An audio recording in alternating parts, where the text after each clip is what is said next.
Hi everyone, I welcome you all for this Nursing Wisdom channel. Today we are going to see about OBG MCQ for Nursing Competitive Exam. First question, what will be the attitude of head during face and brow presentation? Option A, flexion. Option B, complete extension. Option C, adduction. Option D, abduction. Here, the fetal attitude means relationship of fetal head to spine. In vertex presentation, the attitude is complete flexion. In military presentation, the attitude is moderate flexion. In brow presentation, the attitude is extension. In face presentation, the attitude is full extension. So here the answer is option B, complete extension. So what will be the attitude of head during face and brow presentation? Option B, complete extension. Next question, identify the part of uterus among the following. Option A, fundus. Option B, body. Option C, cervix. Option D, all of these. The uterus is divided into three main parts, the fundus, body and cervix. So here the answer is option D, all of these. So the question is identify the part of uterus among the following. The answer is option D, all of these.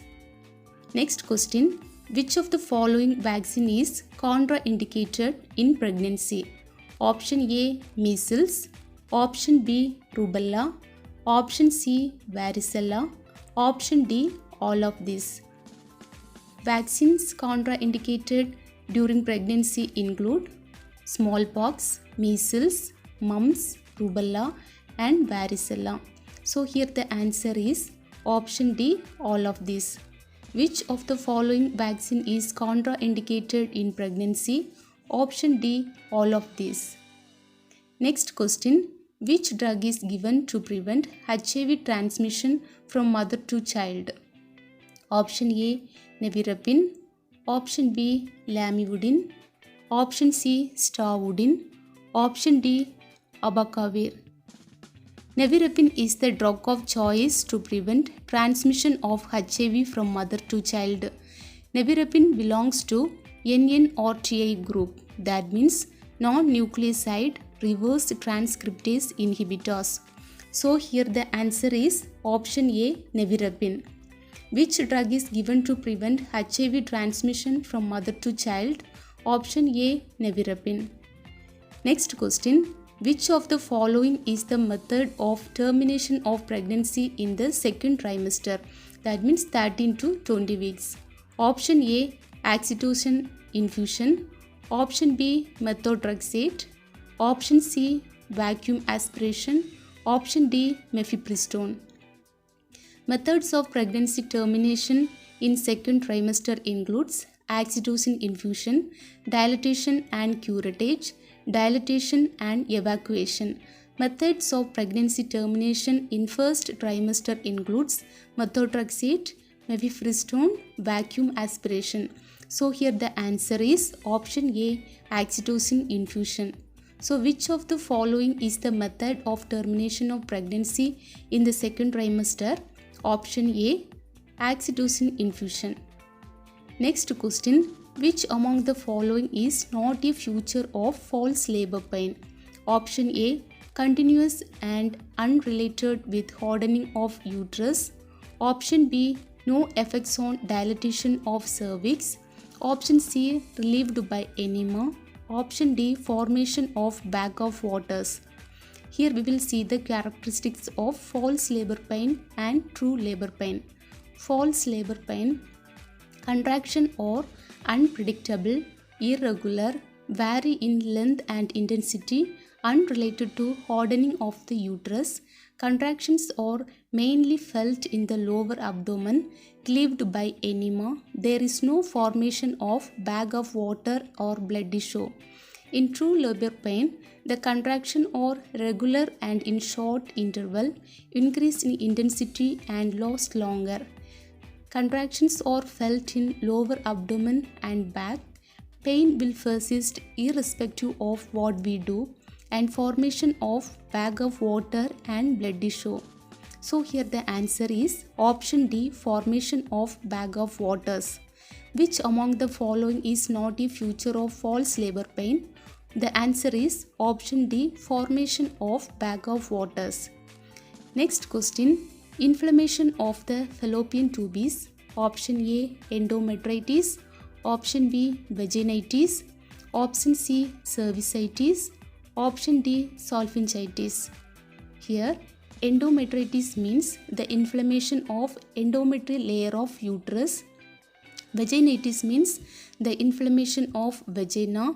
Cervicitis means the inflammation of cervix. Salpingitis means the inflammation of fallopian tube. So here the answer is option D, salpingitis. Inflammation of the fallopian tube is called as option D, salpingitis. Next question, increased uterine blood flow occurring at regular intervals or loss of more than 80 ml of blood is called as option A, epimenorrhea. Option B, hypermenorrhea. Option C, cryptomenorrhea. Option D, metorrhagia. Epimenorrhea means it is too frequent menstruation occurring at any time. Hypermenorrhea means it increased uterine blood flow occurring at regular intervals. Cryptomenorrhea means it is a condition in which menstruation occur but not visible externally due to the obstruction in the genital tract. Metorrhagia means it is the uterine blood flow occur in between menstruation. So here the answer is option B, hypermenorrhea. Increased uterine blood flow occurring at regular intervals or loss of more than 80 ml of blood is called as option B, hypermenorrhea. Next question, the dusky hue of the vestibule and anterior vaginal wall due to local vascular congestion is called as option A, Osiander sign. Option B, Chadwick sign. Option C, Goodell sign. Option D, Oman sign. Osiander sign, it is vaginal pulsation that mirrors the maternal heart rate as an early sign of pregnancy. Chadwick sign, the dusky hue of the vestibule and anterior vaginal wall due to local vascular congestion. Goodell sign, softening of the vaginal portion of the cervix from increased vascularization.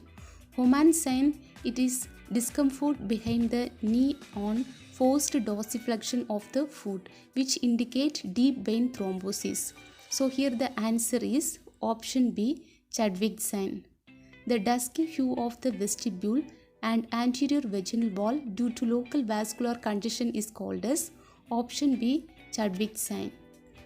Next question, the height of a uterus is midway between the symphysis pubis and umbilicus at which week of gestation? Option A, 12 weeks. Option B, 8 weeks. Option C, 16 weeks. Option D, 28 weeks. Here you can see 12 weeks above symphysis pubis, 22 weeks at the umbilicus, 36 to 38 weeks at the symphyid process, and 16 weeks between the symphysis pubis and umbilicus. So here the answer is option C, 16 weeks. The height of the uterus is midway between the symphysis pubis and umbilicus at which week of gestation? Option C, 16 weeks. I hope you got understand. Thanks for watching.